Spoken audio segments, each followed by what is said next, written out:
Howdy y'all, welcome back here today. What I want to talk about today is the rifles of the Mountain Man era. This ain't gonna be pistols or anything like this. It's just gonna be on rifles. But before I get started, please like, subscribe, comment. I like reading y'all's comments. Also, if you have any ideas on any other videos I can do, please let me know. So anyway, let's get started. Now, heading back before the Mountain Man era into the time before the Revolution, we have a rifle that would become known as the Kentucky rifle. First developed by German gunsmiths in about the mid 1600s. Had a rifle barrel, whereas most guns at the time, I don't know if you can see that, but the German gunsmiths, they come up with a way of spiral grooves in the barrel to turn a ball more accurately than a smooth bore. They just had the ball bouncing down the barrel. Now, when those German gunsmiths got to America, primarily settling in Pennsylvania, their rifles, which in Germany were known as Jaeger rifles, became known as the Pennsylvania, later known as the Kentucky, Virginia, and whichever host of other states that a rifle was made. Generally, and this is considered a little bit of a squirrel rifle or half-size rifle, because this has a 30-inch barrel and most of them had a 35 to a 40-inch barrel. It was believed, well actually it was fact at that time, that a longer barrel gave better accuracy and allowed the powder longer time to burn.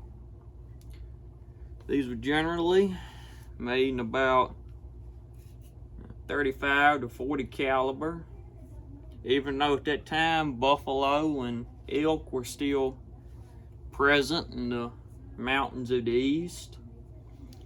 Why they had such a small caliber ball for a little elk or a buffalo, even though the buffalo were a little bit smaller than the plains buffalo of today, is because of saving on ball of lead that goes into making balls. If you shoot it right, because lead was expensive at that time, and if you couldn't recover your bullet after being shot, then you were out some money. Also, they made it in small calibers because as a barrel in those days of war, because of being made of iron, the barrels would wear out fairly quick. You would have to rebarrel them when they would start to lose accuracy to a larger caliber. So that's why you would see any surviving models that has seen any widespread use is a fairly large caliber. Now, this style of rifle be used in French and Indian War, on the frontier, have deadly effect in the Revolutionary War, go all the way up to the Mountain Man era. It would serve all the way through the Mountain Man era, because men coming from home would probably use the same rifle that they used back home to shoot a deer with. And as the barrels slowly wore out, they keep on getting them bored larger, and they'd keep on using them. Now, at least in my opinion, at the very start of the Mountain Man era is when Lewis and Clark made their expedition to the Pacific. And this right here is almost an exact replica of a rifle that they would have took. It's called an 1803 Harper's Ferry model. Except I don't know, my lighting's kind of bad, but if you notice the double set triggers on here, that's about the only other thing on this particular model that contrasts from the original. But other than that, it's almost a dead replica of a Harper's Ferry, even of the same 54 caliber. And Lewis and Clark would have took a exact replica of this rifle with them to the Pacific.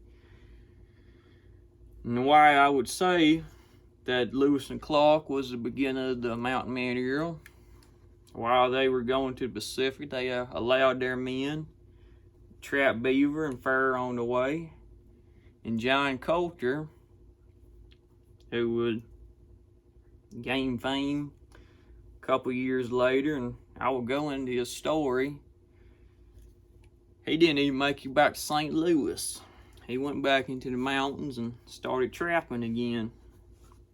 But when men would go west to the Rockies, they found that the grizzly and the buffalo wasn't really that well suited for their small rifles, so they wanted a large caliber rifle for giving a little bit more oomph. And also, instead of a full stock like on these, they would turn into a half stock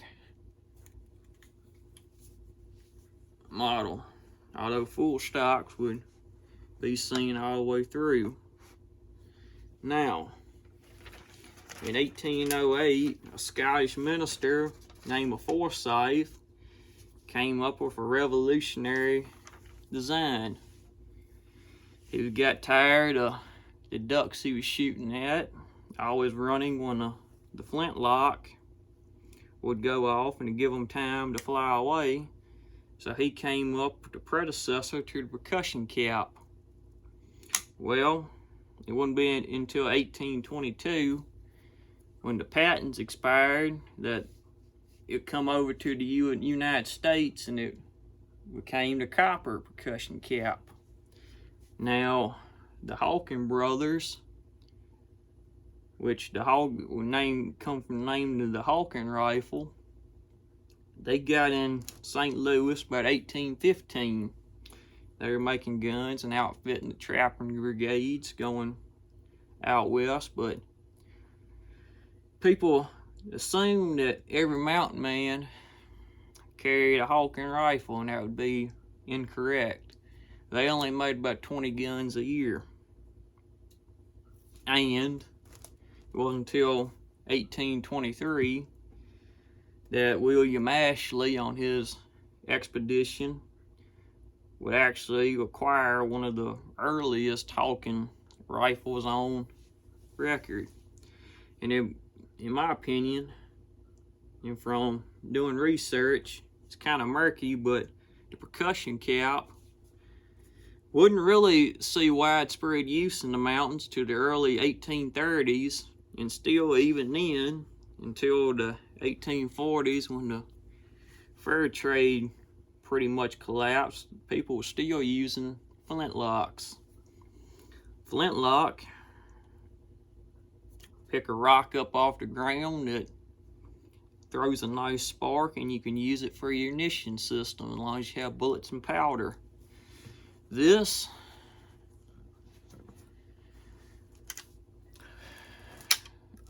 is a cap lock. Your percussion cap goes on the nipple right here. Hammer goes down and hits it and ignites power charge. Once you run out of these, you're dead in the water. But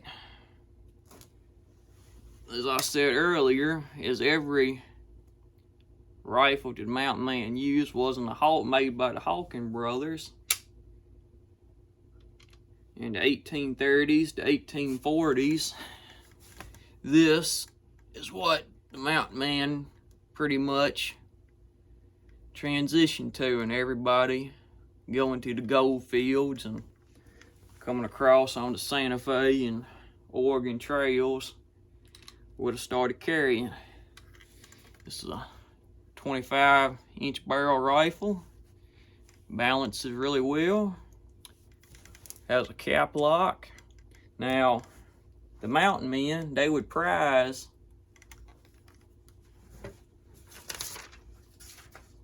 a gun with double set triggers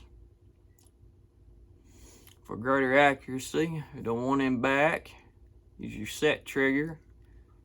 That makes the one in front just a hair trigger. It makes your gun very accurate. Now the barrels on these, as I said, the Kentucky rifle, they'd have up to a 40-inch barrel. On this Harper's Ferry model, this has a 32-inch barrel. Well, getting into the end of the fur trade, it developed into about a 25-inch barrel. Very handy on horseback. This one's 50 caliber, but as with the flintlock version, it was made all the way up to 69 caliber. Plenty good enough for grizzly bears and buffalo and whatever else they were shooting at. So hope y'all found enjoyment in this. Y'all have a good day. Take care.